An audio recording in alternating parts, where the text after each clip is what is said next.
casa de Israel, redimidos de las naciones. Presenta. Bendito sea el eterno Dios Padre, creador de los cielos y la tierra. Muchas gracias, hermano Joseph. Muchas gracias primeramente al Eterno por este privilegio enorme que me da. Ha sido una experiencia y está siendo y será una experiencia sin duda excepcional. Es un privilegio saber que el Eterno está trabajando y seguirá forjando nuestro ser en todos los aspectos, en todas las áreas, para que seamos instrumentos útiles en sus manos y podamos ser esos canales de bendición. Y estoy agradecido con el Eterno por las vidas de todos los hermanos, tanto aquí presentes como también los que de cierta manera nos han ayudado en este crecimiento a la distancia, como son los maestros que están detrás de todas estas comunidades unidas en el Mesías. Es para mí un privilegio enorme, estoy agradecido inmensamente con eso. Y en esta oportunidad que el Eterno me concede, estamos transmitiendo desde el corregimiento Lizama, es un corregimiento que queda como a 40 minutos de Barranca Bermeja. Realmente, geográficamente, pues no es Barranca, esto ya pertenece a otro municipio que se llama San Vicente de Chucurí, pero es limítrofe o colinda con el municipio de Barranca Bermeja.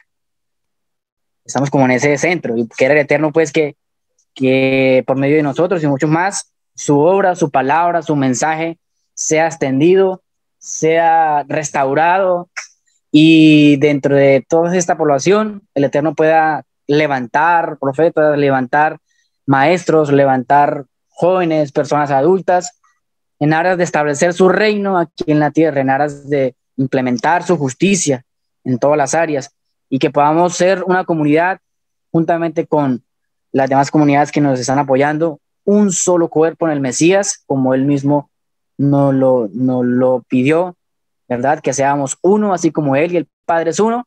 Es nuestro deseo que esa misma unidad permanezca en nuestro interior, permanezca en nuestro pensar, que nuestras acciones no sean acciones egoístas, que no sean acciones de competencia, que no sean acciones de rivalidad, de mostrar a otra comunidad cuál es mejor o cuál tiene más talento o infraestructura, etcétera. Que ese no sea nuestro motivo por el cual sirvamos a Hashem, sino que realmente prime las almas, prime la salvación primera nuestra y también de las familias que nos rodean, amigos, vecinos y el prójimo.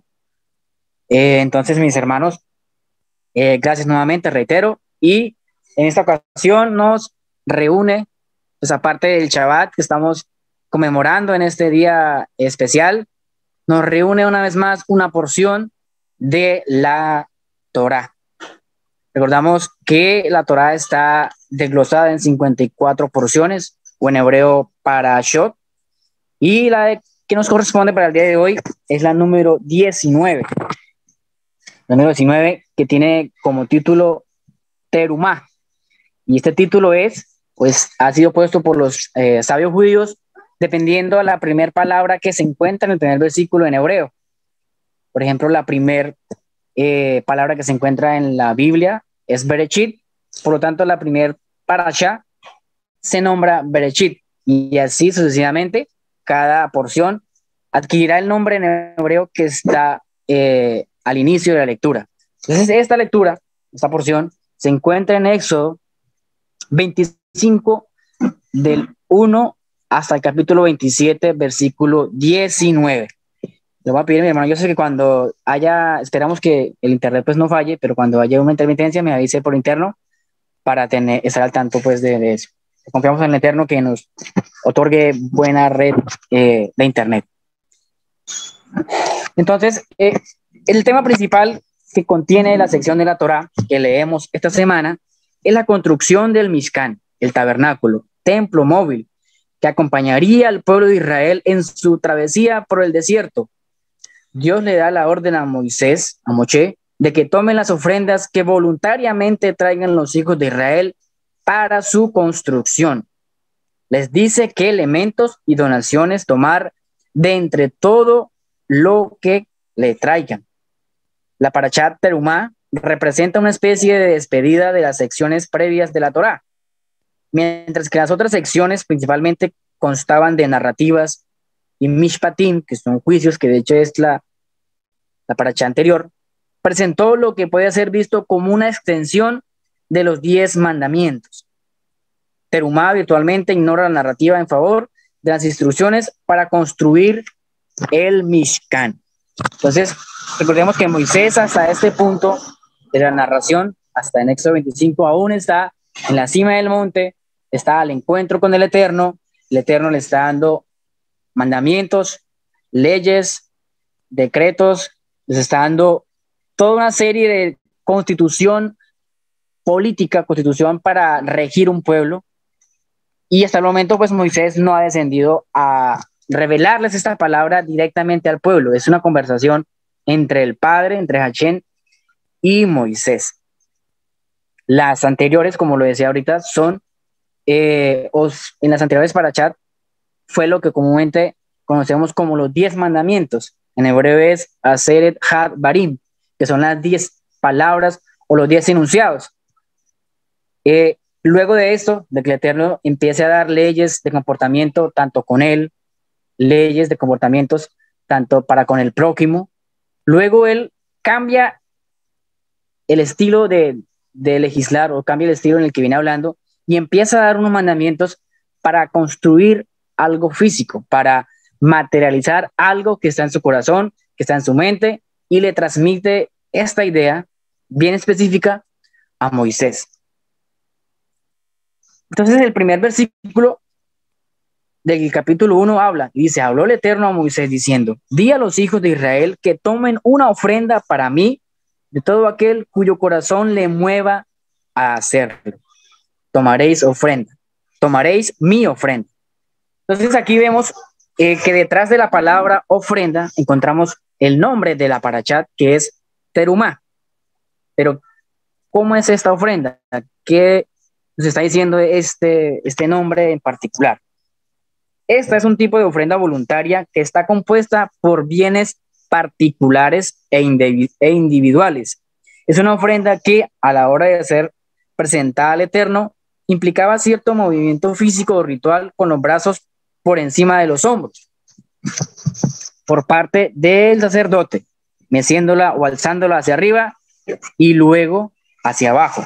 Entonces esta palabra terumá, que significa ofrenda alzada, muchas veces la encontramos así en las traducciones, la forma en que debía ser presentada por el sumo sacerdote era la siguiente: tomaba pues lo que el Eterno estaba pidiendo que trajeran voluntariamente los israelitas y hacía un ritual de subirla, luego la bajaba y luego lo hacía así con todos los demás ofrendas. Esta es la particularidad y por eso se le dice ofrenda alzada, porque físicamente, visualmente, tenía una elevación y luego una ascensión y luego una elevación y una ascensión. Bueno,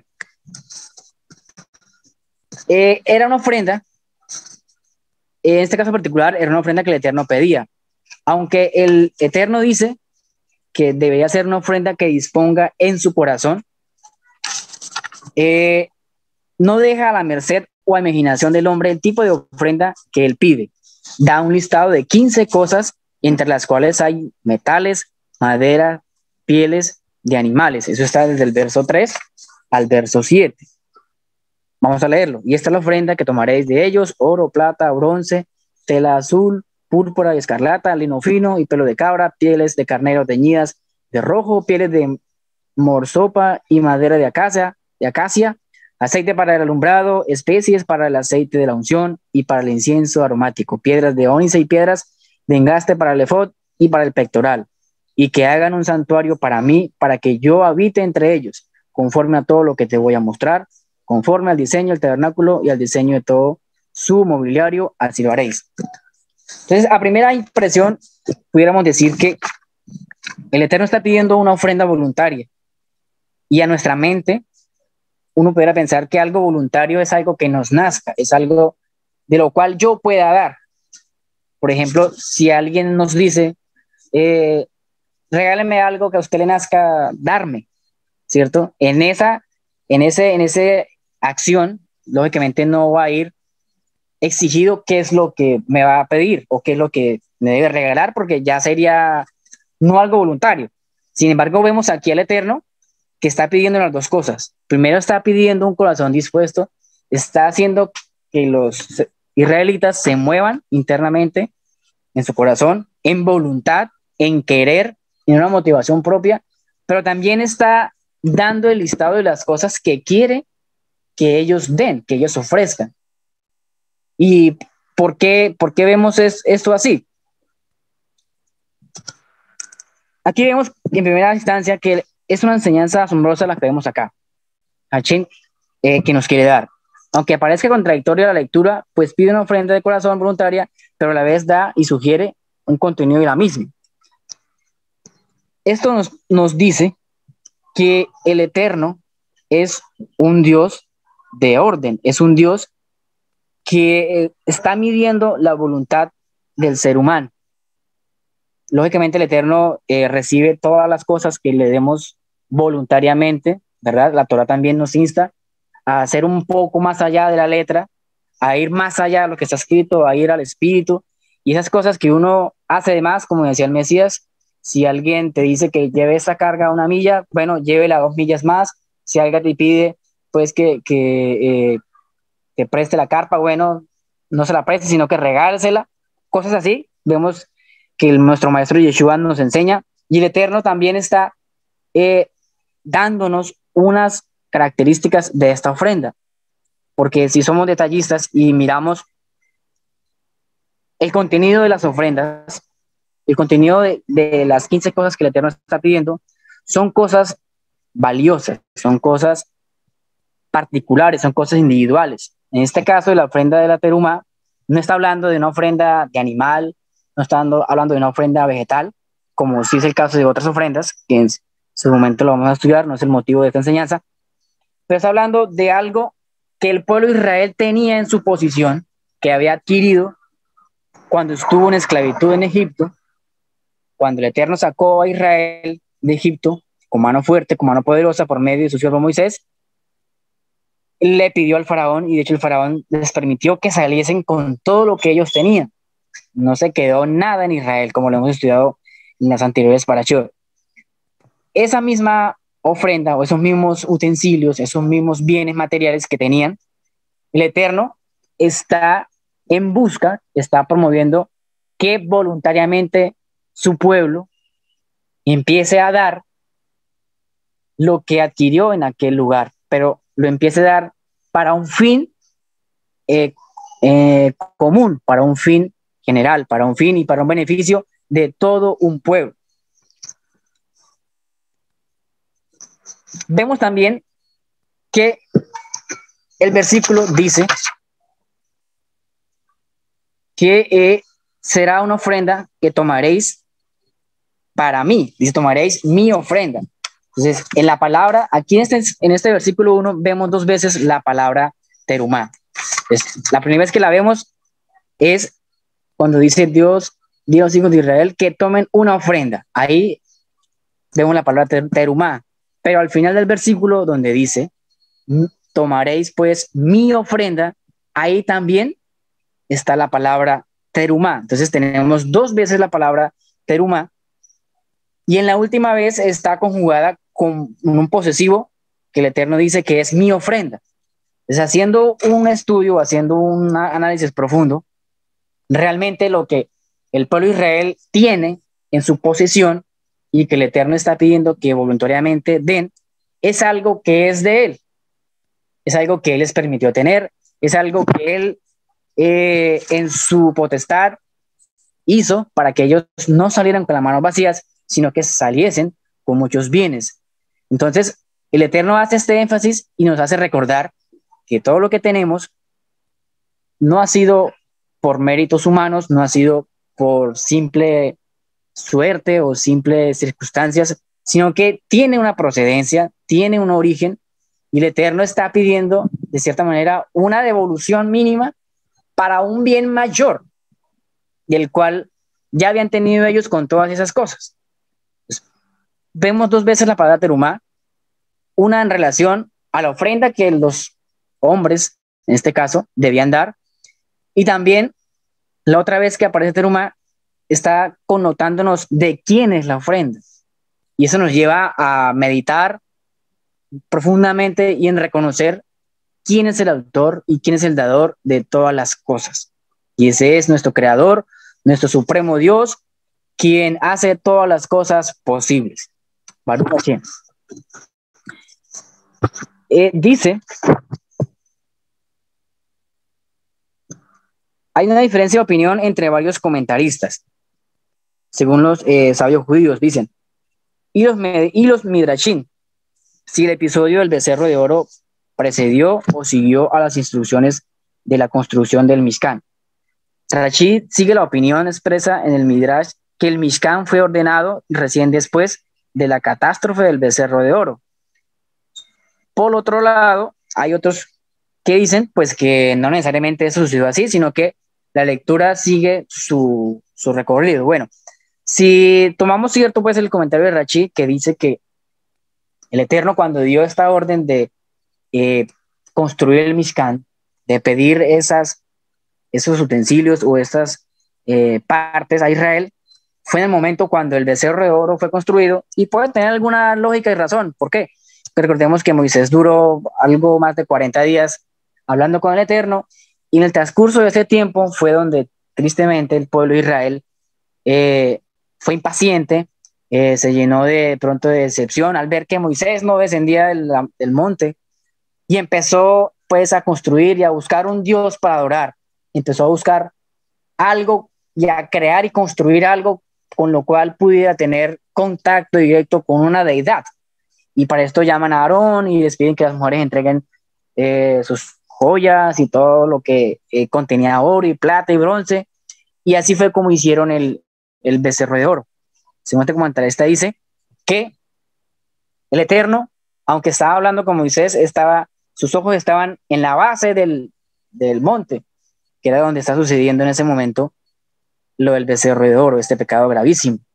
Y el Eterno estaba anticipando a Moisés sin Moisés saber una remediación o un acto para que realmente su pueblo pudiera hacer una casa material, en este caso un Mishkan, un tabernáculo, pero no para adorar dioses ajenos, no para hacer el pecado de idolatría, sino para realmente buscar esa conexión espiritual con el Eterno. Vemos también cómo en este Midrash, en este comentario judío, cómo el Eterno tiene ya planeado y ya tiene el remedio antes, en este caso, de que algún pecado sea cometido. Cuando nosotros cometemos alguna injusticia, cometemos alguna violación contra el Eterno, contra el prójimo, ya el Eterno, de hecho, ha dispuesto la solución, ha dispuesto la remediación para tal afección espiritual o física que hayamos hecho. Y esto nos da luz de que tenemos un Dios perfecto, de que tenemos un creador que siempre está buscando que su pueblo y que la humanidad entera, por general, busque esa perfección, busque ese acercamiento al Eterno y siempre nos va a proveer y siempre nos va a llamar a la reconciliación, a la enmendación, a lo que se conoce en hebreo, a hacer tikkun, a hacer una restitución, a hacer una reparación de eso que en su momento hemos hecho mal. Dice también que estas ofrendas debían ser llevadas por el hombre, ¿cierto? Y aquí en el hebreo, pues no está la palabra Adam. Recordemos que la palabra Adam es la que tipifica, en ocasiones tipifica algo singular o también tipifica a la humanidad. Pues cuando el Eterno le da el nombre a Adam, en el huerto de Edén, significa a Adam, en su persona singular. Pero en Génesis 3, cuando ya habla pues de humanidad, detrás de esa palabra está la palabra Adam. Pero en este versículo, cuando dicen que traerán ofrenda de todo hombre que disponga en su corazón, no está la palabra Dan, está la palabra Ish. Y la palabra ish, en este caso, sí está relacionada con una sola persona en singular, en particular, que es el hombre. Ahora, luego esto significa que el hombre tenga la responsabilidad a la hora de cumplir un mandamiento o a la hora de moverse en misericordia, de moverse en amor, porque era una ofrenda que el Eterno pedía voluntariamente. ¿Solo el hombre le compete? No, ¿cierto? Porque también sabemos de que el hombre, en su caso particular singular, es la cabeza del hogar, es la cabeza de la familia. Y pues una familia está compuesta por esposa, por hijos y demás integrantes. Entonces, aunque veamos la palabra ish, que es hombre, realmente es el hombre que está llamado pues a presentarse delante del Eterno, pero toda su preparación, toda su devoción, toda su vida está enmarcada de personas y de su familia alrededor. Un hombre solo no estaría presto ni dispuesto a cumplir a cabalidad la voluntad del Eterno, en este caso en obedecer este mandamiento en particular.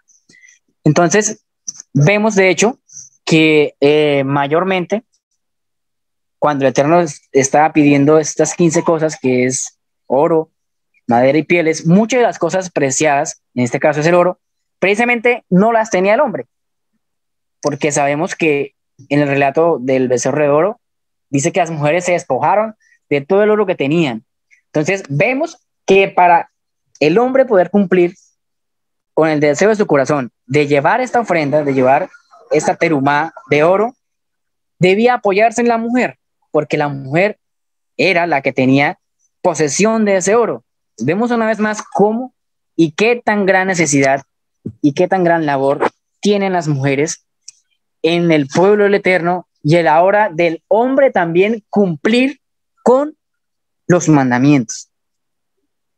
Eso nos enseña grandemente a estar en esa unidad, a estar en esa conexión espiritual con nuestra esposa, porque el Eterno la ha puesto ahí para ayuda, para ser esa contraparte, esa parte que nos suple. De hecho, la palabra en Génesis, cuando habla de que el Eterno le dio a ella una esposa, que es Java, significa eso, una contraparte, pero no para que le peleen ni para que le vaya en contra de las cosas, sino para que supla, para que sea lo que el hombre no es en ciertas áreas de su vida. A esa función y muchas otras más ha sido llamada la esposa, la mujer virtuosa, la mujer que edifica sus manos que edifica la casa con sus manos. Que el Eterno bendiga y prospere todas las mujeres de nuestra comunidad, todas las mujeres con las que nos relacionamos. A simple vista, la construcción del Mishkan es algo extraño de hacer. Dios es quien trasciende, ciertamente no necesita una casa, y sería un error entender el decreto divino como una tentativa de encontrar un refugio para el Dios impronunciable y trascendente. Entonces, ya yéndonos un poquito más al tabernáculo físico, a primera vista no podemos entender, y no está en nuestra mente, hacernos entender que el Eterno esté pidiendo un lugar para Él estar ahí encerrado y vivir, ¿cierto? Porque es un Dios supremo, es un Dios que no tiene límites, que no tiene principio, que no tiene fin, y Él no va a estar encerrado en un Mishkan, que ciertamente era relativamente pues, pequeño en el desierto. Esto también lo dice en Crónicas, segunda de Crónicas 6:8, dice: pero morará verdaderamente Dios con los hombres en la tierra. He aquí los cielos y los cielos de los cielos no te pueden contener, cuanto menos esta casa que yo he edificado, hablando en relación al templo que construyó Salomón. Entonces vemos cómo él medita de que ni aun los cielos, que son infinitos, bueno, los cielos son finitos, tienen un principio y un fin, pero aún el cielo, que es abismalmente en medidas incomparable con algo creado aquí en la tierra, ellos mismos no pueden contener la gloria del Eterno, ellos mismos no pueden encerrar, no pueden limitar al Creador en su esencia. tampoco el Mishkan que el Eterno está mandando a hacer, a crear y a fabricar, lo puede contener, lo puede limitar. Entonces, él nos deja claro que el Mishkan o que esa casa, ese tabernáculo, no es o no limita la presencia del Eterno en ese solo lugar. Una cuidadosa lectura del texto indica el objetivo de la construcción. Y harán para mí un santuario y residiré en ellos. Eso lo dice en el versículo 8 del capítulo 25. Harán para mí un santuario y residiré entre ellos o en ellos. Esa palabra en ellos, como lo habíamos visto en la semana que transcurrió, en cada maná que leíamos, es Betohem, que no significa tanto que residiré entre ellos, como si residiera en el espacio que hay entre una persona y en otra, sino que va a vivir, va a residir dentro de cada persona, dentro de cada ser, en este caso de cada israelita, de cada judío. Ese es el propósito por el cual el Eterno mandó a construir el templo.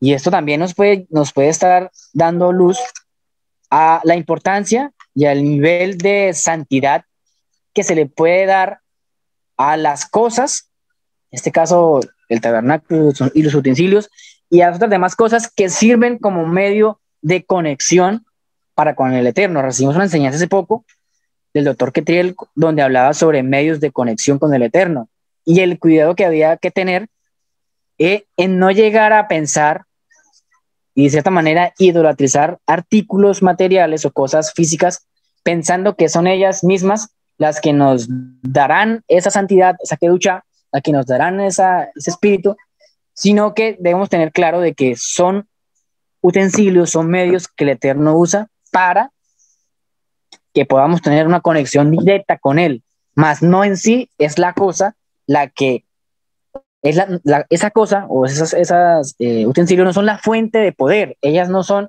las que nos llenan, no son las que nos generan.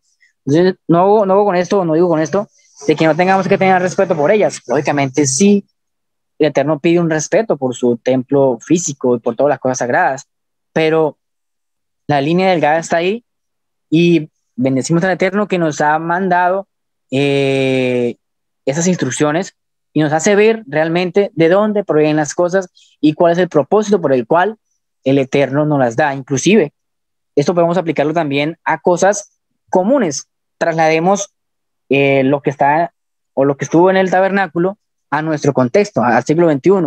El Eterno nos ha dado un trabajo, nos ha dado hijos, nos ha dado bienes materiales, pero luego eso no podemos tornarlo como cosa de adoración, como cosa de mi apego excesivo, y no podemos tornarlos como dioses, porque una de las formas de idolatría no es solamente adorar imágenes esculpidas con manos de hombres, sino también entronizar y poner en el corazón y ocupar ese lugar el cual le pertenece a Dios con cosas materiales que Él mismo nos ha dado, que Él mismo nos ha provisto para tener una mayor emuná, para tener una mayor conexión, para tener una mayor santidad.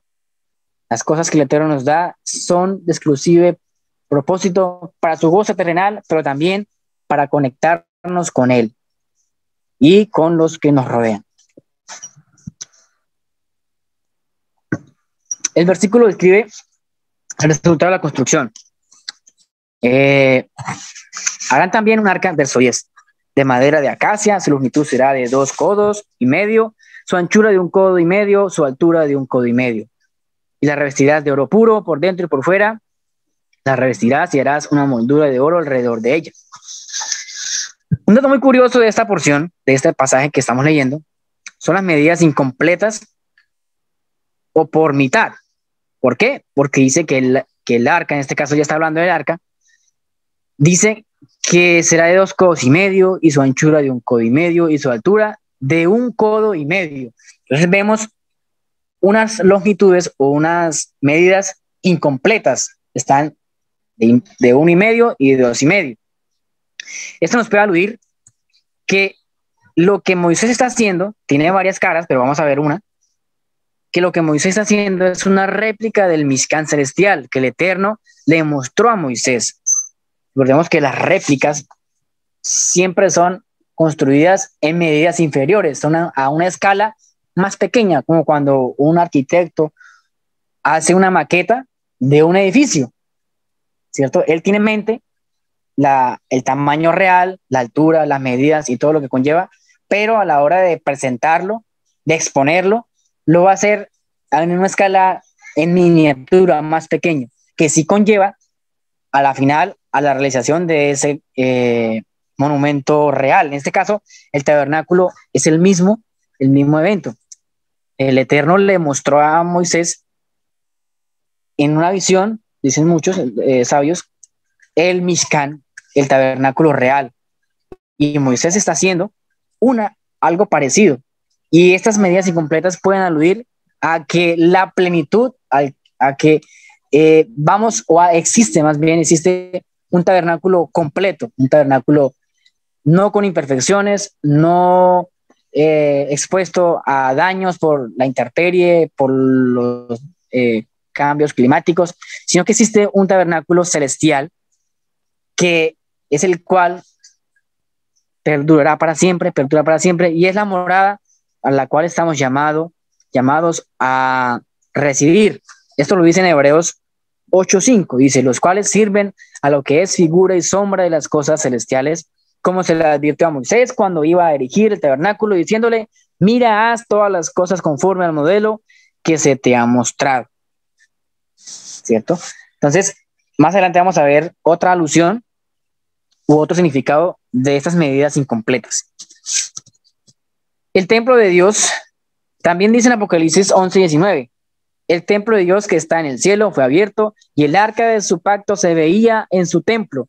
Y hubo relámpagos y voces y truenos y un terremoto y una fuerte granizada. Tenemos otro registro, en este caso ya en el Vihadachá, de que en el cielo hay un arca, la misma arca que estás mandada a hacer aquí en este versículo 10, y también está pues el tabernáculo, está el templo. Esto apoya lo que estamos leyendo en esa paracha que está en Éxodo, de las cosas que Moisés vio en ese entonces, vio lo real, vio lo grandioso, vio esa época, vio esa era que se ha de manifestar, y el Eterno le pide que de eso que vio lo implemente, lo imparta a todo su pueblo Israel y por extensión también a las naciones, para que siempre tengamos presente cuál es nuestra morada, cuál es el destino que tendremos después de que partamos de este mundo, de este Olam Hazé, de este mundo actual, ¿verdad? Pero ¿cómo garantizaremos la llegada allí? Dependerá de todo lo que hagamos en este mundo, dependerá de todo lo que hagamos en este cuerpo que está aún vestido de corrupción, ese cuerpo que aún se enferma, en este cuerpo que aún se desgasta. ¿Por qué el Eterno no hizo toda el arca en oro si es lo más valioso? Es una de las preguntas que podemos hacernos en este instante, porque dice que la hará de madera de acacia, ¿cierto? ¿Por qué les pidió madera si es lo más común y fácil de conseguir? En el sentido de que no es lo más costoso que el Eterno está pidiendo, ¿cierto? Entonces, el arca, que tipifica lo más espiritual, recordemos que dentro del arca, más adelante el Eterno va a ordenar que dentro de ella se alojen las tablas del pacto, se aloje el maná y se aloje también la vara de Aarón. Es lo más sagrado que existe, está en el lugar santísimo, pero vemos que está hecha de madera, pero que está pues recubierta. Entonces dice que el verso 11 dice que la revestirás de oro puro por dentro y por fuera, la revestirás, y era una moldura de oro alrededor de ella. Entonces vemos que el arca, que también puede tipificar nuestras vidas, ¿verdad? Porque nuestros cuerpos, como lo dijo el Mesías en su escritura, como lo dijo también Pablo, es el templo de la Ruach HaKodesh, del Espíritu de Santidad. Luego nuestros cuerpos físicos mortales se han convertido en el tabernáculo terrenal. Y esa madera que estaba hecha de arca aquí en la tierra, que Moisés hizo, también tipifica a los seres humanos, porque la madera es la parte etérea. La madera es algo que se corrompe, por más bueno que sea una madera, y pues se le echen pegamentos y se pula, siempre está ya, en algún momento está dada a que se corrompa. Nuestros cuerpos, nuestras vidas en este mundo también, por más que hagamos ejercicio, por más que nos alimentemos, que de hecho el Eterno nos invita también a tener una vida saludable, una vida llena de buenos hábitos, para que precisamente el templo pueda perdurar lo más que se pueda en este mundo. Y el arca tiene esta misma semejanza, porque nos está aludiendo a nuestro cuerpo. Pero luego dice que el arca debe ser revestida de oro, y el oro es un metal que la escritura le da una relevancia altísima. El oro hoy en día también es muy deseado por los seres humanos, puesto que es un metal que es uno de los que más dura, de los que más es difícil de corroer, por lo cual muchos descartan sus vidas, invierten en salud, invierten recursos en aras de buscar ese oro, ¿cierto? Entonces ese oro tipifica la presencia del Eterno. El Salmo 52:8 dice: pero yo soy como olivo verde en la casa de Dios, en la misericordia de Dios confío eternamente y para siempre. Esto hablando todavía de cómo la escritura habla en relación a los hombres y los árboles, o a los hombres y las maderas. En Proverbios 11:30 dice: el fruto del justo es árbol de vida, y el que gana almas es sabio. En Mateo 7:17 dice: así todo árbol bueno da frutos, pero el árbol malo da frutos malos. Un árbol bueno no puede producir frutos malos, ni un árbol malo producir frutos buenos. Todo árbol que no da buen fruto es cortado y echado al fuego. ¿Quiénes son los árboles? Somos nosotros. El fruto son las acciones, es el testimonio y todo lo que hacemos. Dice en Lucas: porque si en el árbol verde hacen esto, ¿qué sucederá en el seco? Hablando de Yeshua, de él como ese árbol verde, esplendoroso, ese árbol lleno de vida, y dar la connotación de qué sucederá en el seco, hablando a los discípulos que le seguían.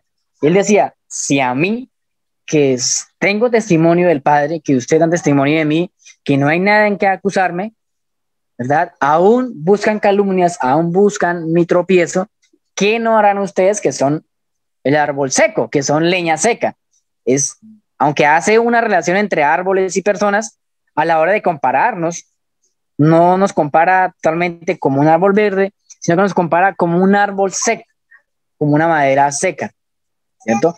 Y esto puede ser, pues, que aún, pues, el Mesías no había muerto y el Ruach aún no había sido impartido en las personas, pero vemos que este mismo árbol seco, o esta leña seca, es la que está compuesta el arca, puesto que allí debía estar, pues, la madera de acacia, ya por un proceso de deshidratación, un proceso de tratamiento, y luego era revestida por oro. Entonces, este árbol seco, esta madera, va a tener vida, o va a tener ese valor agregado y ese valor celestial cuando estemos cerca de la presencia del Eterno, cuando seamos revestidos de ese oro celestial, de ese oro que tipifican muchas cosas, entre ellas las pruebas. Dice en Job 23:9-10: pero él sabe el camino que tomo. Cuando me haya probado, saldré como el oro. Mis pies han seguido sus pisadas. Guardo su camino y no me apartaré. Entonces todos conocemos la historia de Job, cómo el Eterno lo probó, cómo el Eterno moldeó su vida en muchas áreas, y él mismo está reconociendo y está reflexionando y diciendo: cuando me haya probado, saldré como el oro. y ya hemos conocido que el oro tiene un proceso de purificación para que sea un oro valioso. Requiere un proceso exhaustivo de purificación. Así nuestras vidas, para que sean ese oro, o para que sean recubiertas de ese oro, también deben ser sometidas a muchas pruebas, a muchas adversidades, a muchas cosas que a simple vista podemos ver como problemas, como tropezaderos, pero si vemos detrás de cada una de ellas, veremos la mano del Eterno tratando de que esta leña seca o esta madera seca que Yeshua nos trató tenga un valor y no sea un pedazo de madera tirado por ahí insignificativo, sino que realmente el Eterno nos puede hacer como hizo con la vara de Aarón, que era una vara seca, pero en las manos del Eterno, en las manos adecuadas, va a florecer, va a reverdecer, va a dar fruto. Y esto va a ser por medio de todas las cosas que el Eterno nos permita vivir en este mundo actual. En relación a eso también, Apocalipsis menciona, Revelaciones dice en 3:18, te aconsejo que de mí compres oro refinado por fuego para que te hagas rico y vestiduras blancas para que te vistas y no se manifieste la vergüenza de tu desnudez y colirio para ungir tus ojos para que puedas ver. Vemos una vez más cómo en este caso está hablando el maestro, nuestro maestro Salvador Yeshua, y está aconsejando a una de esas congregaciones a comprar oro refinado, a comprar ese oro refinado por fuego para que te hagas rico. ¿Cuándo una persona o cuándo nos consideramos ricos realmente? No está hablando del oro físico, no está hablando de las joyas que podamos obtener, no está hablando del dinero ni de posiciones, sino está hablando precisamente de esas pruebas, el corazón, de esa inclinación que tengamos hacia sus cosas, del resultado y de la actitud que tengamos durante los diferentes procesos por el cual el oro es refinado. Si el Eterno ve muy seguramente en nosotros actitudes de lloriqueo, actitudes de recriminación, actitudes de quejas, muy seguramente no vamos a estar dentro de ellos o dentro de ese grupo que el Eterno dice que debe comprar oro refinado para que seamos revestidos de vestiduras blancas. La conexión entre las varas que son de madera y que sirven para transportar el arca. Luego el arca, también el Eterno le dio la orden que hiciera unas varas y las recubriera también pues de oro. Entonces vemos que aunque el arca está compuesta en su base por madera, no está expuesta la madera al ambiente, a agentes contaminantes o agentes que lo destruyan, porque está recubierta por el oro, como dije anteriormente. Entonces estas varas que servían para transportar el arca y los personajes, las personas indicadas y mandadas por el Eterno para transportarla eran necesariamente los levitas, también nos enseñan una verdad espiritual muy profunda. ¿Cómo podemos ser esas varas portadoras del testimonio divino? Entonces, no solamente vemos la conexión interna entre el arca y su llenura, y que seamos esas personas llenas del Eterno, revestir de su gloria por ese oro refinado, sino que también el arca debía ser movida, debía ser trasladada.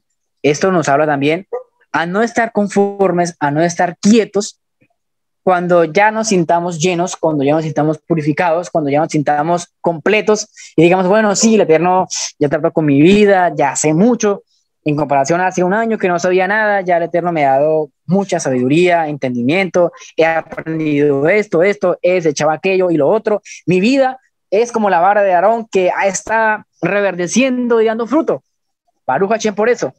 Pero así como ese tabernáculo, ese arca, no estaba a quedarse quieta en el desierto, sino a ser movida cada vez que el Eterno lo dirigiese y lo dijese, también nosotros estamos llamados a movernos, en el sentido de impartir y compartir este mensaje de restauración, de llevar esa arca del testimonio a más partes donde haya sequedad, a más partes donde haya la necesidad de restauración de vidas, de sanación, de salvación de las almas. Esas varas son nuestros pies, esas varas son nuestras bocas, esas varas son nuestros talentos, esas varas son todos los beneficios y todos los bienes que el Eterno nos ha dado por su misericordia, pero que no son varas que están separadas del arca. Si notamos, el Eterno advierte que esas varas nunca van a ser retiradas de esas argollas que a su vez sujetaban el arca y las varas. Esto habla de la conexión estrecha y la conexión íntima y cercana que hay de los bienes nuestros, nuevamente, de todo lo que tenemos, nuestro conocimiento intelectual, nuestra sabiduría que el Eterno nos ha dado, nuestros ministerios que deben ir en pro de edificar, de construir, de bendecir a muchas más personas y así esparcir el mensaje de restauración que es a través de los méritos de nuestro amado Mesías Yeshua. Luego entramos a otra sección y es el verso 17, donde habla del propiciatorio de oro puro. Dice que su longitud será de 2 codos y medio y su anchura de 1 codo y medio. También dice que harán igualmente 2 querubines de oro y los harás de oro labrado a martillo y los 2 extremos del propiciatorio. Entonces vemos que la tapa, en este caso el propiciatorio es la tapa, y los querubines están hechos de oro puro y en una sola pieza.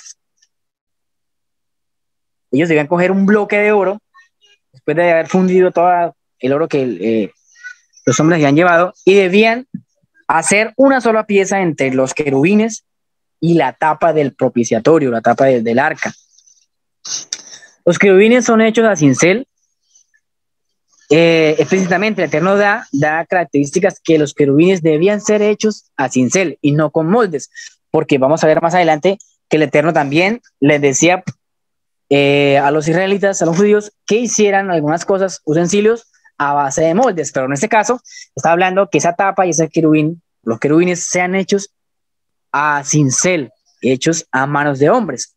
Los querubines son hechos a cincel para tener siempre pendiente que son obras de mano de hombre, por lo cual no se les debe adorar. Entonces, los querubines en la tapa del arca tienen muchas relaciones o muchas enseñanzas, varias caras, pero me llamó la atención esta, y es que habla, o podemos extraer, de que su posición, ¿cierto? Que ellos estaban mirando sus caras hacia abajo y sus alas estaban extendidas hacia arriba y estaban mirando hacia abajo como en rendición, como en humillación. Están dando un mensaje de la pleitesía, de el honor y todo lo que el Eterno allá en los cielos, en la eternidad, requiere allá arriba. Existen esas jerarquías, existen ese nivel. El Eterno es el creador, es el Dios único, y los adoradores son quienes la adoran. Aquí, por medio de estas querubines en oro, el Eterno nos da un mensaje de que no podemos adorar a los adoradores, ¿cierto? Esto lo dice en Deuteronomio 4:28, dice: allí serviréis a dioses hechos por manos de hombre, de madera y de piedra, que no ven, ni oyen, ni comen, ni huelen. Hablando pues en un castigo que tendrá el pueblo de Israel por su desobediencia, y dice que allí servirían a dioses hechos por manos de hombres. Entonces el Eterno manda a los israelitas a que ellos creen esas imágenes con sus propias manos, y les advierte que no son motivos de adoración, sino que es un reflejo de lo que hay arriba. Habiendo más entidades celestiales junto al Padre, ellas no reciben adoración, ellas no son receptoras de adoraciones de seres humanos, sino que por el contrario, son junto con la humanidad y todos los seres adoradores de ese Dios único, de ese Dios perfecto. Vemos aquí una gran enseñanza y una gran vista de lo que el Eterno está pidiendo, su adoración completa, su adoración única y exclusivamente a Él. Ahora, esto no significa que no debamos reconocer a autoridades, ¿cierto? La palabra adoración no siempre está hablando de adorarlo como un ser supremo y poderoso. También la palabra adoración connota reverencia, connota sumisión. Y en este caso, lo controversial que encontramos pues con Yeshua y todo este tema de su divinidad y que muchos pues lo adoran, se pudiera hacer hasta un punto sin usurparle la identidad o sin robarle esa adoración que el Padre pide. Es muy diferente. Y en este contexto y en este concepto, pues muchos habíamos caído en el error de creer que Yeshua recibía la adoración igual que la del Padre. La oración que de hecho en los evangelios y en las cartas paulinas habla a una adoración, a una sumisión y aceptación del dominio que el Padre precisamente le dio a ese Hijo. Nosotros estamos sujetos a ese Rey Mesías por voluntad propia, le adoramos en el sentido de que reconocemos que es el Mesías, que es el Hijo del Dios viviente, que a través de él tenemos entrada a ese Dios único, el cual pide toda adoración. Entonces con esto no tenemos ninguna confusión y tenemos la claridad de que no podemos adorar a los adoradores. Yeshua es el adorador por excelencia. Él vino como uno de nosotros, vivió como uno de nosotros, adoró al Padre. Vemos cantidad de registros como él adoraba al Padre, como él glorificaba al Padre. Luego una persona que sea un ejemplo, que sea el ejemplo máximo de cómo adorar, no podemos convertirlo en adoración porque estaríamos haciendo lo opuesto a lo cual él hizo.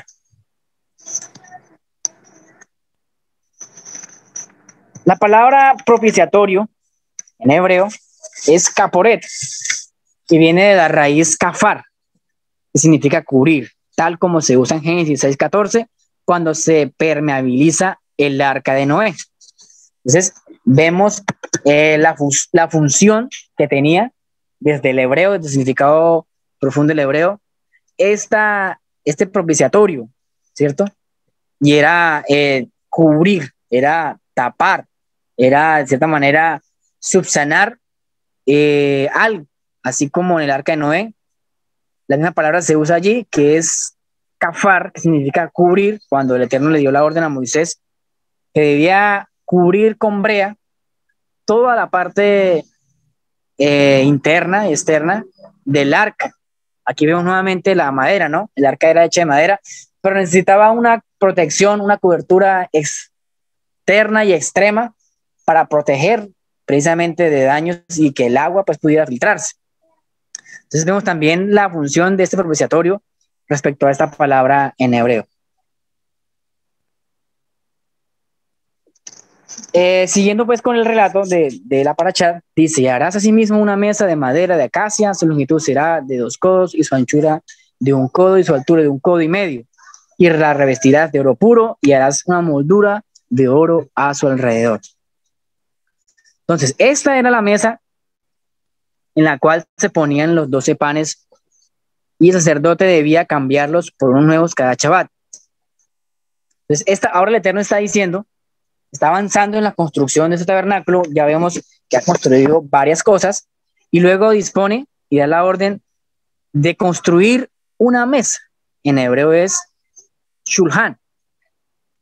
Y esta mesa estaba dispuesta, estaba al lado, pues, no estaba al lado, estaba al lado de atrás de las cortinas, no estaba cerca del arca, y era allí donde el sacerdote entraba en cada Shabbat a cambiar y a poner los nuevos panes de la presencia, o como lo conocemos en las traducciones modernas, los panes de la preposición, que son los panes de la presencia. En esa mesa era una mesa donde ocurrían milagros.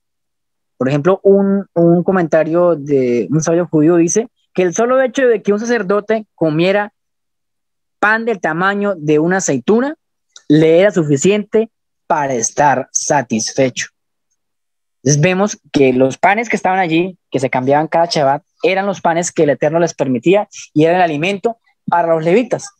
Y cuando un levita comía, así sea una migaja pequeña de ese pan, milagrosamente sucedía de que su hambre, su necesidad física era totalmente saciada. Este es un milagro grandísimo, lo dice el rabino Bayá en su comentario a este verso de esta parashá.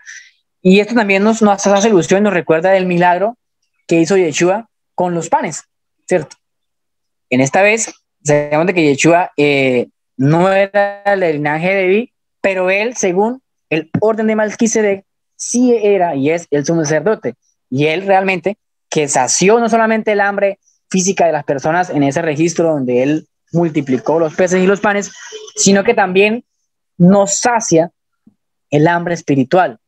Nos da ese pan. Él mismo es el pan del cielo. Dijo, yo soy el pan del cielo que he descendido. El que come de mí, dice, vivirá, aunque esté muerto, vivirá. Entonces, este pan está mostrándonos a un pan realmente justo, a un pan milagroso, a un pan que el Eterno ha dispuesto, que el Eterno ha puesto sobre esa mesa, como dice el texto, que la mesa está servida y estamos invitados pues a participar y a comer de ese pan con la intención genuina, con un reconocimiento interno de la voluntad del Padre, de el plan de redención que ha hecho a través de su Mesías.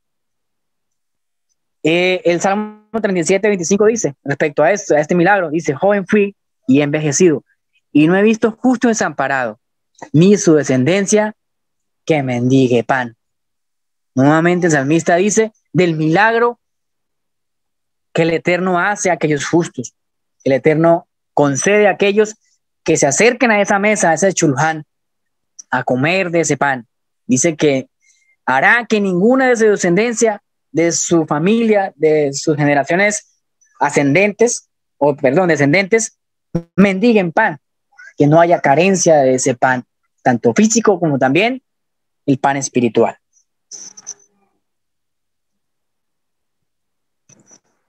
Nosotros también, de cierta manera, podemos tipificarnos como esa mesa, ¿verdad? Como esa mesa dispuesta, como esa mesa que está lista para dar de comer a las personas, para servir o estar en el estado de servidumbre, para tener siempre la actitud de dar, la actitud de satisfacer, la actitud de alimentar, no solamente físicamente, aunque también son obras justas, pero también de alimentar hambre y sed espiritual. Seamos esas mesas que nuevamente están hechas de madera y recubiertas de oro. Son mesas eternas, son mesas celestiales, son mesas de servicio divino. Son mesas que están llenas de pan, que están llenas de virtud y llenas de bondades de parte del Eterno. Seguimos en el relato de la Parashá y en el versículo 31 ya encontramos la orden explícita del Eterno de realizar lo que conocemos como el candelabro o como la menorá. También vemos una cantidad de requisitos, de medidas, vemos la estructura que se debía hacer, sus brazos, sus copas, sus caliz y todo lo demás que el Eterno está pidiendo que deba ser hecha la menorá. Dice un comentario judío de nuestros sabios de santa memoria, dice que la función principal del candelero, de la menorá, era dar luz a lo que está sobre la mesa. Es decir, estaba la mesa de los panes de la presencia y al lado se iba a instalar o se iba a colocar la menorá. Luego, la función principal de esta menorá era que esa luz que estaba dentro de esa menorá, dentro de esos brazos, pudiese alumbrar, iluminar a ese pan. Entonces, ¿qué mensaje podemos extraer de ahí? ¿Qué enseñanza podemos extraer a nuestras vidas? Que se necesita, por más que consideramos que tengamos una doctrina buena, por más que consideramos que ya nuestro pan, que es nuestro testimonio, que nuestra doctrina, que nuestra emuná, ya está depurada por cosas que lo alteren, que lo adulteren, necesitamos que sean alumbradas por una fuente de luz externa y que sea divina. En este caso, así como la menorá alumbraba este pan y hacía que los sacerdotes fueran a comer, porque el Mishkan, de cierta manera, por su cobertura, por sus pieles y todos sus tejidos, era oscuro, necesitaba una luz para que el sacerdote pudiera acudir al lugar correcto y no tuviera tropiezo, no hubiera pues, accidentes dentro del tabernáculo. Esa luz también es la misma, es la cual debemos buscar que sea iluminada dentro de nosotros, que a la hora de nosotros hablar, que a la hora de nosotros exponer, que a la hora de nosotros querer ayudar a nuestro prójimo, no sea en nuestras fuerzas, no sea basado solamente en nuestro conocimiento intelectual, que no sea basado en lo que yo pueda hacer físicamente, sino que realmente eso o todo eso vaya acompañado, vaya alumbrado por la luz divina, por esa luz que viene del cielo, ¿cierto? Y vemos también que Yeshua habla de que Él es la luz del mundo. Queremos tener éxito en las cosas que emprendemos, queremos ver realmente cambios en nuestras cosas personales y en nuestros proyectos de comunidad y en nuestra visión de hacer comunidad y de tener testimonio y cosas demás. Tenemos que garantizar que esa luz de esa menorá, que es el Eterno, nos esté alumbrando de la manera correcta, que aleje y disperse cualquier oscuridad que pueda estar cerca de nosotros y que realmente andemos en el camino de su luz y de su verdad. Dice también este rabino judío, dice que el propósito de la menorá y el tabernáculo era establecer el elevado significado del templo en la mente de las personas y sus almas. Debían mostrar reverencia para siempre por lo que representaba el Mishkan, el tabernáculo, tal como lo dice en Levítico 19:30, y te asombrarán mis santuarios. Entonces mire que el Eterno también está interesado en asombrarnos. Son cosas físicas que Él usa para atraer nuestro corazón, para atraer nuestra atención, porque el ser humano siempre estamos dados pues a asombrarnos de otras cosas. Hay muchas cosas que el hombre camina en pos de ellas y los aleja del Eterno. El Eterno también hace cosas, en este caso había hecho este candelabro que iluminado con todas las luces y los aceites y todos los demás adornos era muy atractivo a la vista. No es como el Eterno también usa medios físicos. El Eterno usa cosas materiales visibles y tangibles para atraernos a su voluntad, para atraernos a su luz. Y vemos cómo el Eterno mezcla o hace esa conexión entre la materia y lo espiritual. Y esto lo hemos visto en cada chaval cuando leemos las bendiciones por el pan y por el vino. Cómo podemos meter en la materia o cómo podemos mezclar dentro de la materia, dentro del placer físico, espiritualidad. Y el Eterno lo hace y es un experto en hacerlo. Entonces, veamos las cosas que el Eterno nos da y démosles la intención correcta de que no nos pueda alejar. Muchas personas oran por, Señor, si yo tuviera un carro, Señor, Padre, si yo tuviera esto, lo otro, sería más consagrado a tu presencia, o ahí sí me llenaría de completo a esto. Y luego cuando el Eterno les concede eso, ¿qué hacen? Hacen lo contrario, cogen esos bienes que Dios les ha dado y los enfocan en otras cosas que no son ilícitas, pero tampoco hacen pues lo que el Eterno está pidiendo. Entonces esas cosas que el Eterno hace o nos da son para traernos a su luz, son para mostrarnos realmente lo importante que son delante de Él. Como lo decía ahorita, el candelabro no estaba situado en el lugar santísimo al lado del arca, sino de cortinas hacia afuera, donde todo el que fuera al tabernáculo la pudiera ver, porque al lugar santísimo solo podía entrar una persona una sola vez al año. Eso era el sumo sacerdote en cada Yom Kippur. Dice que el arca no necesitaba la luz hecha por hombres. ¿Por qué la menorá no estaba cerca del arca? Porque el arca, que tipifica la presencia divina, el Eterno, Él es la luz inaccesible, Él es el sol, Él es la creación está en Él, no necesita luz para poder ver.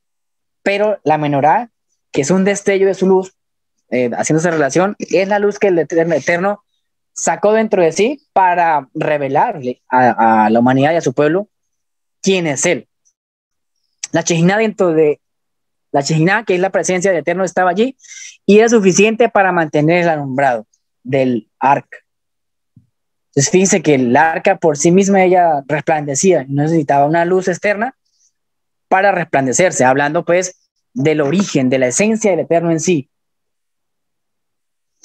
¿Qué efecto espiritual puede tener esa luz en la menorá? Lo que veníamos hablando, de esa perfección, de esa luz que debe estar en cada una de nuestras obras. Este rabino, este comentario judío, dice que el alma misma se beneficia cuando se encienden luces y obtiene placer y alegría de su luz. Una vez que el alma está en estado de alegría, su alegría se extiende al ver que el alma misma se percibe como si hubiera sido tallada a partir de la luz de la inteligencia del hombre. La menorá, al igual que la tapa del arca, debía ser tallada a cincel por manos, en este caso de Bezalel, que era el personaje que el Eterno escogió. Entonces vemos otro utensilio que el Eterno está pidiendo que sea tallado, que sea hecho con cincel y no con moldes, en fundición. Esta relación entre luz e inteligencia es la razón por la que el alma se siente atraída por la luz que es de su propia especie. Aunque la luz de nuestra inteligencia es de naturaleza esencialmente física, mientras que la luz del alma es de naturaleza espiritual. Es por eso que Salomón pudo comparar la luz física con el alma espiritual. En Proverbios 20:27 dice, el alma es la luz de Adonai. Vemos pues la importancia de esta luz, ¿no? De que era un utensilio, la menorá es un utensilio nuevamente que el hombre, en este caso Bezalel, debía construir. Más adelante vamos a ver que en este relato de la Torá no nos da unas medidas. Y es lo curioso, que las otras cosas como el chulhan, como el propiciatorio, como el arca, sí dan medidas. En esta, la menorá no da una medida específica. Algunos rabinos han pensado el por qué no hay medidas específicas. Luego, pues, ya muchos rabinos se sentaron y bueno, vamos a hacerle de este tamaño, de ese otro, pero hay un significado profundo del por qué el Eterno no está dando medidas para hacer esta menorá. Ahora, esta luz que la menorá daba es la luz misma, pues, que Yeshua dijo que era, como le dije hace un instante, cuando dijo en Juan 8:12, yo soy la luz del mundo, el que me sigue no andará en tinieblas, sino que tendrá la luz de la vida. Bueno, dice la última parte, y mira que lo hagas según el diseño que te ha sido mostrado en el monte. Entonces, en esta frase, meditando, el Eterno me mostraba y me llevaba al pensamiento de por qué el Eterno en reiteradas veces, son 3 veces o 4 veces, creo que si no estoy mal, donde el Eterno dice esta misma frase, y mira que los hagas según el diseño que te ha sido mostrado en el monte. Entonces, en contextos tenemos que tener pendiente de que aquí Moisés está hablando con el Eterno, aún. Hasta este instante ningún israelita estaba construyendo la menorá, ni había construido el tabernáculo, ni la mesa de los panes. Aún era un proyecto en mente, y era un proyecto que el Eterno le impartió directamente a Moisés. Ahora, cuando el Eterno dice que Moisés debía tener cuidado de hacerlo tal y cual él le había mostrado el diseño, esto nos enseña una dependencia de guianza por líderes o por maestros.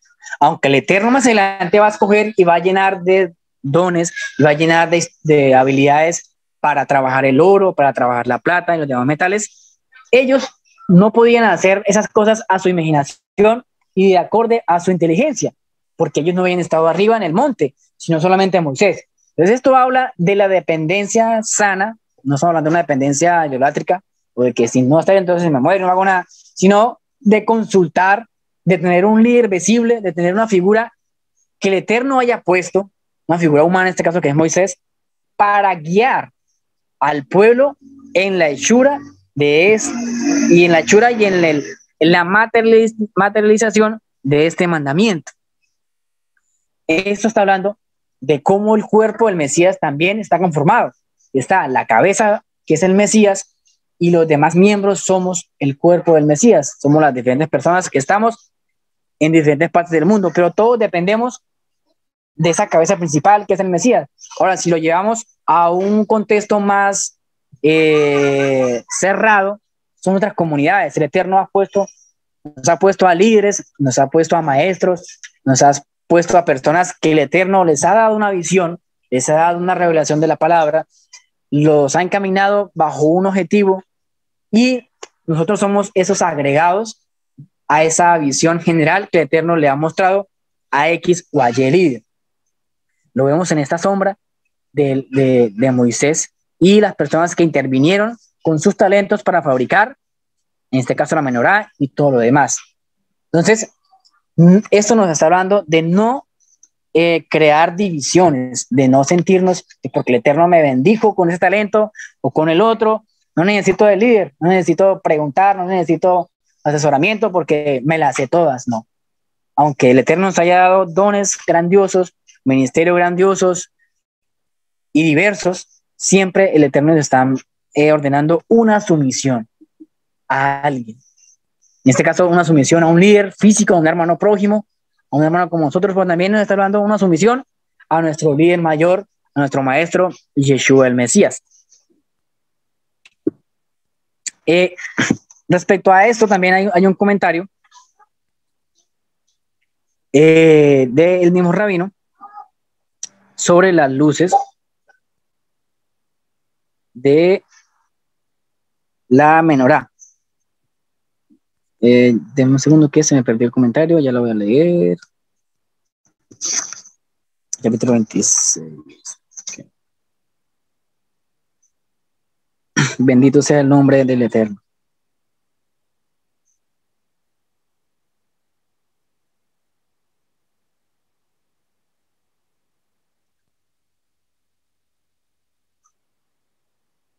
Bendito el nombre del Eterno.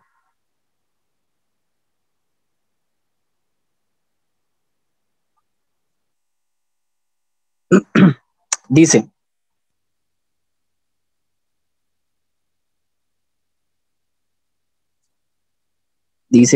que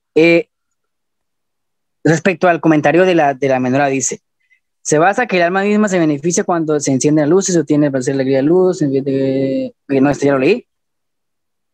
Dice que un enfoque racional, la menorá con sus 7 lámparas, es una alusión a la Torá, que generalmente se conoce como Or, que es luz. Esto es confirmado por el versículo de Proverbios 20-27, que dice que la Torá, que ya leímos antes, dice: la Torá comprende 7 tipos diferentes de disciplinas, de sabidurías. Por eso la menorá tenía 7 lámparas. Los 6 brazos que se extendían desde el eje central representaban las 6 direcciones diferentes en nuestro globo terrestre tridimensional. Debían ser un recordatorio de que todas las partes y todos los extremos de este globo dependen de la Torá que fue entregada al pueblo judío el 6 de Sivan y por la cual la tierra continúa existiendo. Esto es lo que Jeremías tenía en mente cuando dijo, Jeremías del 32-25, si no fuera por mi pacto con el pueblo de Israel a través de la Torá, que es la base del día y la noche. Las 3 tazas grabadas como almendras en un brazo, en cada brazo había 3 de tales copas. Esto nos da un total de 18 tazas, porque eran 6 brazos. Para los 6 brazos, en el eje central de la menorá tenía 4 copas. Esto significa que hubo un total de 22 tazas en todos los 7 brazos con el central de la menorá. Este número corresponde a las letras del alefbet, del alfabeto hebreo. Mire qué interesante este comentario. Estas 22 letras simbolizan las 22 partes del universo: viento, agua, fuego, las 7 estrellas fijas y los 12 signos zodiacales. Estas letras en el alfabeto hebreo también están simbolizadas por las 22 partes del cuerpo humano, que son cabeza, corazón, riñones, 7 orificios del cuerpo y 12 órganos. Observamos que la menorá y sus brazos tenían 3 decoraciones diferentes. Había botones, tazas y flores. El botón era como una manzana redonda que sobresalía del eje central en todas las direcciones. La perilla simboliza el mundo de los ángeles que están disfrutando de la radiación, del brillo de la Shejiná, de un deleite ininterrumpido. La redondez de la manzana simboliza la idea de que algo no tiene fin. Una esfera no tiene fin, ¿verdad? De que algo no tiene fin. Era eterno. Nuestros sabios en Tanit 31 aludieron que este deleite, cuando dijeron en el futuro, Dios va a ser un círculo para los justos y su gloria estará entre ellos. La palabra usada por los sabios es Mahul, algo redondo que no tiene principio ni fin. Esta es la razón por la que las delicias espirituales siempre se describen en esos términos para recordarnos que son algo duradero, algo permanente. La copa es un recipiente que es un receptáculo y riega y proporciona agua. Eso corresponde al mundo de los planetas y la atmósfera, que al mismo tiempo reciben aportes de beneficios del mundo de los ángeles y a su vez los distribuyen beneficiosamente a los habitantes de la parte inferior terrestre del universo. La flor simboliza nuestra parte terrestre del universo, en la que todas las personas destacadas de la Tierra pasan sus vidas. Se caracterizan por ser flores, plantas, etc. La idea general que se obtuvo de la aparición de la menorá es que las 22 letras de la Torá, alfabeto, permiten al hombre alcanzar esta grandeza en las 3 partes del universo. Entonces, mire, la importancia también, aquí hago un énfasis en aprender, incursionar y ser dedicados pues en el aprendizaje del alfabeto hebreo, porque de allí tenemos mucha más luz, tenemos mucha más conexión a lo que realmente la escritura puede darnos en un mensaje. En español también podemos entender, ¿verdad? Pero como le decía un rabino, es como leer a través de es como besarle a la novia a través de un velo. Cuando podemos acudir a la escritura en su esencia original, estamos en contacto directo con la expresión directa de Hashem. Luego en el capítulo 26 empieza a relatar la fabricación o la hechura del tabernáculo. En el capítulo 26. Entonces, también vamos a leer un comentario respecto a esto. Comentario del comentarista del rabino Soforno, que dice: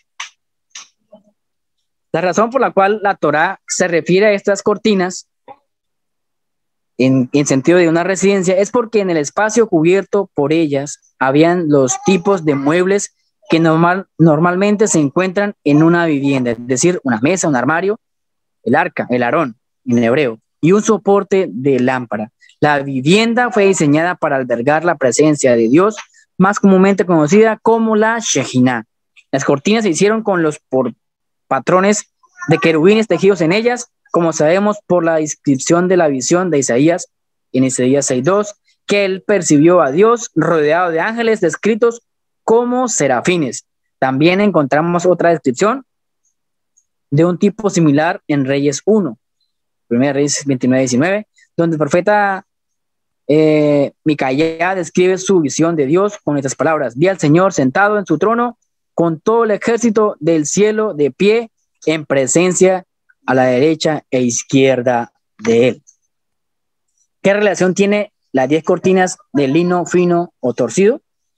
El Eterno dio la orden a Moisés que debía crearse 10 cortinas de lino fino torcido y de tela azul. Entonces, para esto, nuestros sabios dicen lo siguiente: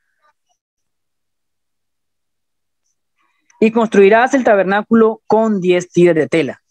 Este número es una alusión a las 10 directivas que Dios usó al crear el universo. La Torá quiere decirnos que la construcción del tabernáculo era tan importante para Dios como la creación del universo mismo. La construcción del tabernáculo también conferiría tanto mérito a los israelitas como si hubiera provocado personalmente la creación del universo, que fue creado por medio de 10 directivas. Esto lo vimos también cuando iniciamos la clase de hebreo, que el Eterno expresó 10 expresiones.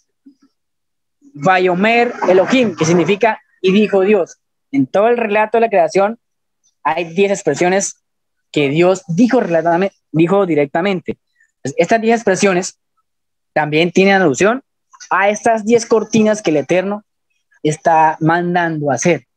Entonces vemos la importancia de las palabras del Eterno, que aunque lógicamente en Génesis 1, que usó 10 palabras para crear el mundo, tiene un contexto más amplio, hay más poder, pudiera uno decir, porque está creando algo de la nada. Pero aquí en el capítulo 26 de Éxodo, mandó a hacer 10 cortinas de algo que ya estaba hecho. Entonces uno pudiera decir de que hay menos poder, pero no, porque son las mismas directrices, son las palabras del Eterno las que se están encomendadas a hacer lo que Él está mandando pues a hacer. Entonces esto nos lleva a pensar y a meditar en cada palabra, en cada, así sea la letra más pequeña, así sea un mandamiento que nos diga, por ejemplo, no pondrás bozal sobre el buey que trilla. Esto habla de no golpear animales y de no tener esta acción malévola contra los animales, ser animalista. Aunque sea un mandamiento sencillo, no, yo no soy animalista, pero dentro de esas palabras hay un mandamiento y hay una expresión divina, tal y cual como el Eterno expresó esas 10 palabras para crear el universo. Entonces nos llama esto a no despreciar mandamientos pequeños, a no despreciar cosas mínimas porque sean mínimas, sino tener siempre presente que son palabras dadas del Eterno.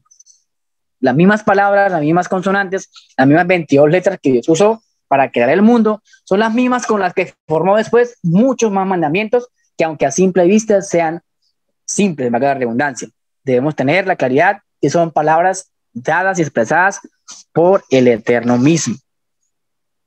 El altar del holocausto. Llegamos ya para ir culminando a esta parte donde el Eterno manda nuevamente a construir un altar, en hebreo es Mizbeach. Dice que el altar debía ser nuevamente de madera y da unas medidas. Y dice que también debe estar pues recubierta. Dice que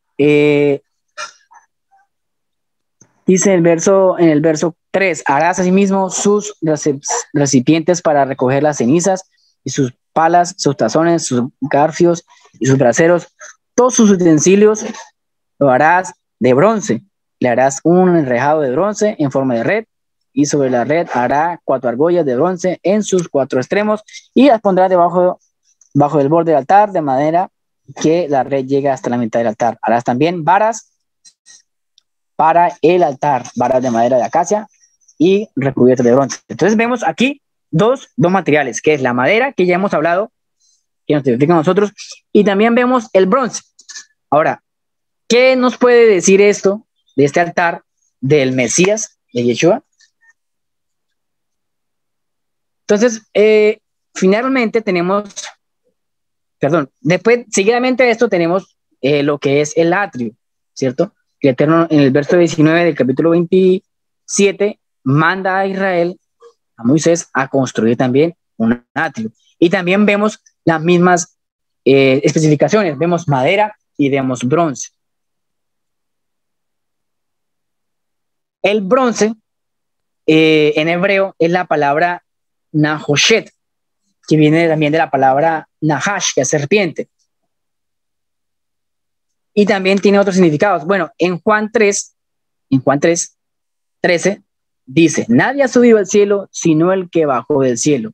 Es decir, el Hijo del Hombre, que está en el cielo.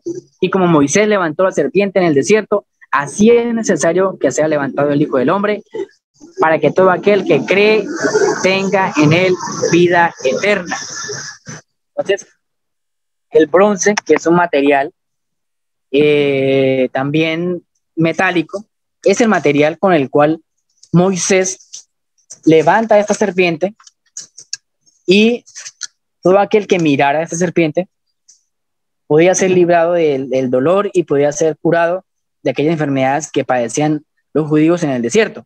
Ahora, esa serpiente, Yeshua está diciendo que él mismo, que así como Moisés levantó esa serpiente, el Eterno también lo ha dispuesto él como ese estandarte, como esa figura, para que todo aquel que lo mire, que se acerque a él, que lo acepte, que lo reconozca dentro de sus corazones y en sus vidas, también puedan ser sanados y ser curados y salvados.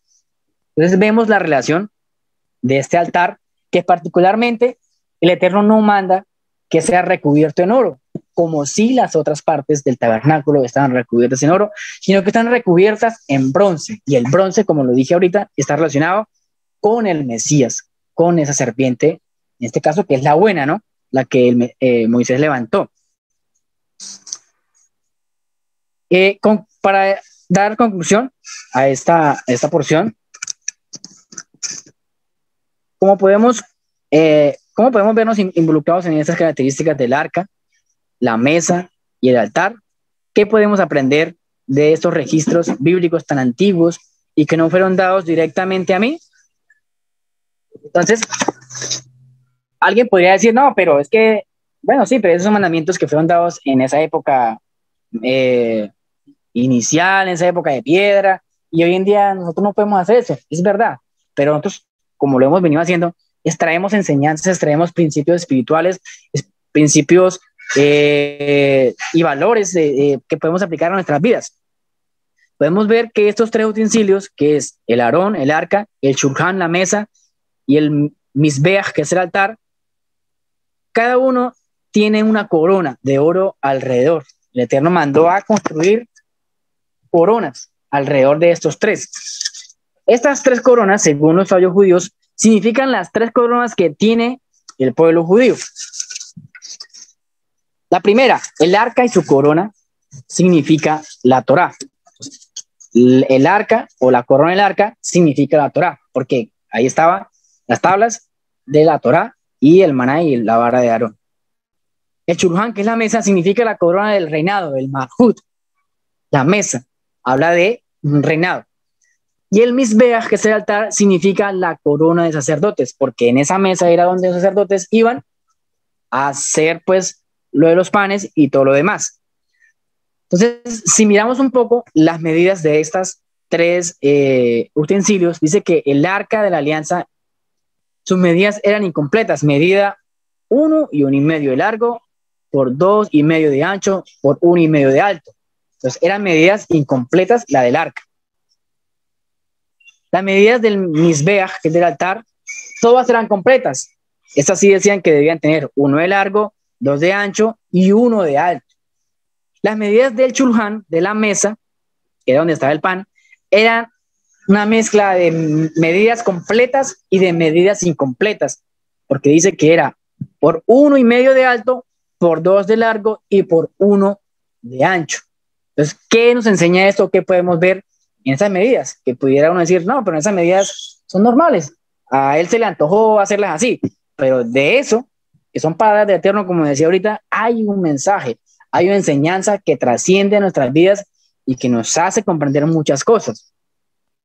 El arca, que tipifica lo espiritual, siempre debemos sentirnos incompletos, que nos falta más estudio, más conocimiento. Por eso las medidas del arca, que es el lugar más sagrado, ¿cierto?, están con medidas incompletas. Lo decimos antes, que es como una réplica y que las medidas completas están en el cielo, pero también nos muestran que nosotros nunca vamos a sentirnos completos de estudio de Torá.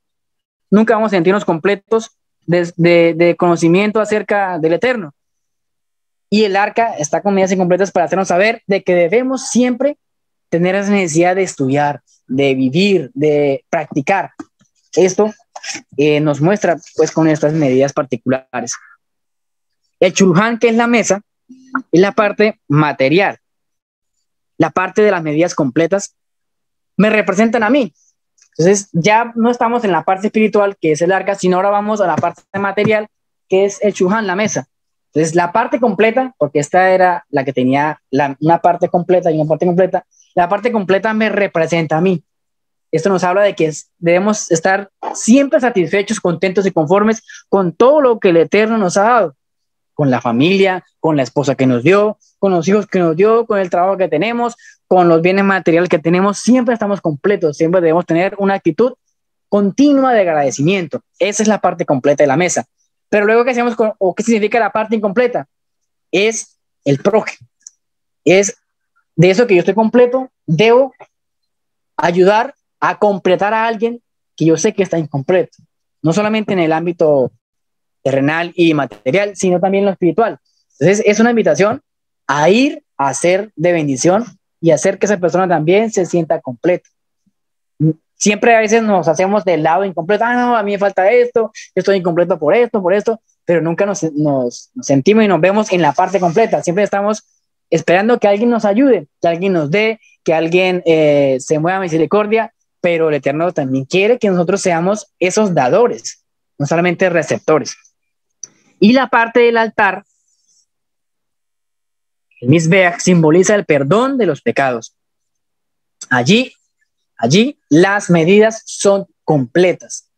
El altar simboliza el perdón de los pecados, y cuando la persona hace un pecado, se hace incompleto, le hace falta algo. Por eso las medidas del altar eran completas, para mostrar que sin perdón y expiación estamos a medias. Pero cuando acudimos al Mizbeach, encontramos perfección, encontramos todo completo. Entonces, esto nos llama a una continua arrepentimiento, a una continua vida de sumisión, de pedir perdón al Eterno y de estar acudiendo constantemente a ese altar, a ese Mizbeach, que en este caso no es y no está, pero nuestro Mizbeach, nuestro altar por excelencia, es nuestro Maestro Yeshua, es la sangre que se derramó allí, esa expiación, como lo dice la Escritura, que si algún pecado hemos cometido, abogado tenemos para con el Padre, a nuestro Maestro Yeshua, que Él está dispuesto a perdonarnos y limpiarnos de toda maldad.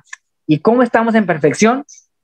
Siempre cuando estamos en una actitud continua de arrepentimiento, de pedir perdón, no solamente al Padre, sino también a nuestros vecinos y a nuestro prójimo.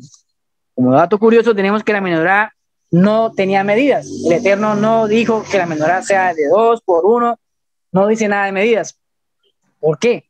Y que debe ser tallada a manos, a cincel. Entonces esto habla de la luz inagotable que el Eterno da. La menorá no tiene medidas, dándonos a entender de que su luz, de que su enseñanza, sus dádivas, esa luz que representa al Eterno por medio de la menorá, es infinita, no tiene medidas, no tiene límites. Y tenemos acceso a esa luz. ¿Quién pone las medidas y quién pone las limitantes? El hombre mismo, con su poca emuná, con su negatividad y sus cosas malas, son las mismas que ponen la barrera a esa luz. Pero la menorá no está dada, enmarcada en medidas, para darnos a entender de que tenemos acceso, gracias al Mesías, a esa luz que alumbra todo rincón y que perfecciona todas las cosas.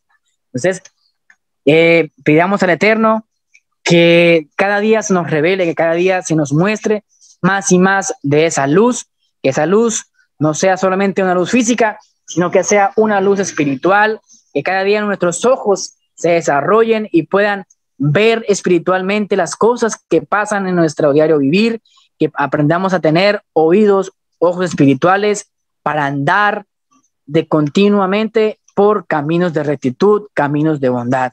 Que el Eterno nos ayude y nos dé el privilegio de conocer cada día más y más de su bondad, conocer cada día más y más de sus planes, y que ponga en nosotros esa misma luz, y que nunca se agote, por más que hayan tinieblas a nuestro alrededor, por más que el mundo se tambalee, nosotros permanezcamos firmes y nuestros pies estén cimentados en la roca eterna y viva.